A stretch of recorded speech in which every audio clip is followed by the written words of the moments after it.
राज्य सरकारकडून नेमकी कशा प्रकारे तयारी करण्यात आलेली आहे त्यावर एक नजर टाकूया। राज्य सरकारकडून 4 समित्या गठीत करण्यात आल्यात। 2 राज्यस्तरीय आणि 2 जिल्हास्तरीय समित्या असणार आहेत। शिखर समितीच्या अध्यक्षस्थानी मुख्यमंत्री एकनाथ शिंदे, उपाध्यक्षस्थानी देवेंद्र फडणवीस असतील। जिल्हास्तरीय समितीची जबाबदारी ग्रामविकास मंत्री गिरीश महाजनांकडे असणार आहे। गिरीश महाजन यांच्या अध्यक्षतेखाली समितीचं कामकाज केलं जाणार आहे।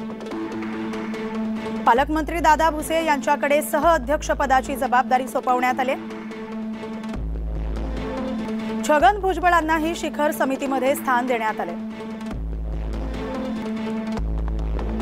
मागील कुंभमेळा काळात गिरीश महाजन हे नाशिकचे पालकमंत्री होते, त्यामुळे मागील कामाचा अनुभव असल्यानं गिरीश महाजनांकडे पुन्हा एकदा कुंभमेळ्याची जबाबदारी सोपवण्यात आली। महाजन यांच्या नियुक्तीनं भाजपा कार्यकर्त्यांच्या आशा पल्लवित झाल्यात।